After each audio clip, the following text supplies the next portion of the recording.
ዛሬ ክፍል ስንት? 9 አሁንም እያየን ያለነው በ2016 ማለት ነው ለስድስተኛ ክፍል ተፈታኝ ተማሪዎች የአንደኛ ደረጃ የመልቀቂያ ፈተና ነው ዛሬ እያየን ያለነው ማለት ነው። ይህን ቪዲዮ ብታዩት እጅግ በጣም ይጠቅማችኋል ብዬ ተስፋ አደርጋለሁ። በየትኛውም በኢትዮጵያ ክፍል ላይ ሆናችሁ ልክ እንደዚህ ያለ የትምህርት ይዘት ያለው ትምህርት ከሆነ ይጠቅማችኋል። ስለዚህ እኛ ፎሎ አድርጉ፣ እንዲሁም ደግሞ ሰብስክራይብ ላይ ሼር ማድረጋችሁ እንዳይዘነጋ። አብራችሁ ከኔ ጋራ ሁኑ። የተጠየቃችሁትን ጥያቄ ቁጥር 12 ከሚከተሉት ውስጥ የ18.26 ሲቀነስ 5.753 የዚህም ውጤት የትኛው ነው? በቃ ውጤት የሆነው የትኛው ነው የተጠየቃችሁት። አረፍተ ነገሩን ሙሉ አልጻፍኩትም ማለት ነው። ስለዚህ የዚህኛው ውጤት የሆነው የትኛው ነው? ምን ማድረግ እንዳለባችሁ ላሳያችሁ። ሁለት ነገር እንድትረዱኝ ይፈልጋሉ። የመጀመሪያው ነገር የተጠየቃችሁት ጥያቄ አስርዮሻዊ ቁጥሮች ናቸው። አስርዮሻዊ ቁጥሮች ከሆኑ በሁለት መንገድ መናገር ትችላሉ፣ መልሱ ማለት ነው። አንደኛው መልሱ በራሱ በአስርዮሻዊ ቁጥር ልክ እንደዚህ መግለጽ ትችላላችሁ። ስሌቱ ምናልባት መደመርም ሊሆን ይችላል፣ መቀነስም ሊሆን ይችላል፣ ማካፈልም ሊሆን ይችላል። ብቻ ያም ሆነ ይህ መልሳችሁ በአስርዮሻዊ ቁጥር ልክ እንደነዚህዎቹ ማለት ነው ሊገለጽላችሁ ይችላል ማለት ነው። ሁለተኛው ደግሞ ልክ እንደዚህ አይነት ስሌት ተሰጥቷችሁ መልሱ በክፍልፋይ ተናገሩ የምትባሉ ትችላላችሁ። ስለዚህ ልጆች ይቺ ነገር እንዳትሸወደው። እነዚህን ቁጥሮች ወደ ክፍልፋይ መቀየር አይጠበቅባችሁም። ምክንያቱም መልሱ በምን ተሰጥቷችኋል ማለት ነው? በአስርዮሻዊ ቁጥር ተሰጥቷችኋል ማለት ነው። ስለዚህ ሶስተኛው ነገር ምንድን ነው? እንደዚህ ያሉ ቁጥሮችን በምታሰሉበት ሰዓት የቁጥር ቤት ዋጋ ማወቅ አለባችሁ፣ ወይም ፕሌስ ቫሉ ኦፍ ዘ ነምበር። የቁጥር ቤት ዋጋ ማወቅ አለባችሁ። የቁጥር ቤት ዋጋ ማወቅ ካልቻላችሁ እነዚህን ቁጥሮች ስትደምሩ ትቸገራላችሁ። እንዳትቸገሩ ደግሞ አሁን ላሳያችሁ። እጅግ በጣም ቀላል ነገር ነው። ከኔ ጋር ሁኑ። መጀመሪያ ይሄን ቁጥር ከፊት ለፊት ያለው 18.26 ከፊት ለፊት እንዴት እንጽፋለን? 18.26 ሲቀነስ ይውታውን የአንድ ቤት። ስለዚህ ተማሪዎች ተሳስታችሁ 5 ቁጥርን እዚህ ጋር መጻፍ በፍጹም አይቻልም። ምክንያቱም የአንድ ቤቱ ስንት ነው? 8። ይሄ የ10 ቤት።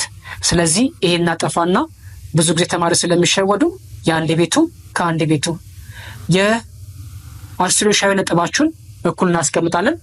እዚህ ጋር 1/10 ከ1 10ኛ ጋር እናስቀምጣለን 7። እንደገና ደግሞ 100ኛ እዚህ ጋር ያለቻን 100ኛ ከ1 100ኛ ጋር አብረን እናስቀምጣቸዋለን ወይም እንደረድረዋለን ማለት ነው። ስለዚህ 5። እዚች ጋር እንደምትመለከቱት ማን ያለችው 3። ያ ማለት 1/10ኛ 100ኛ 1000ኛ 1/10ኛ 100ኛ 1000ኛ ደግሞ የለንም። ስለዚህ በዜሮ መተካት ትችላላችሁ። ለምሳሌ 0.90000 ማለት ይሄ ከ0.9 ጋራ እኩል ነው የሚሆነው። ስለዚህ ምን ታደርጋላችሁ ማለት ነው? 1 0 እናስቀምጣለን። እዚህ ጋር 0 ደግሞ ምልክት ላድርግባት 0።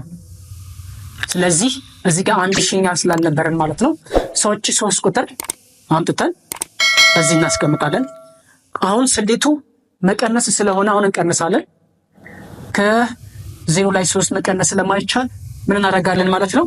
10 እናደርገዋለን። 10 ስናደርገው ግን 6 አንድ ታበድራለች። 0 1 ይሆናል።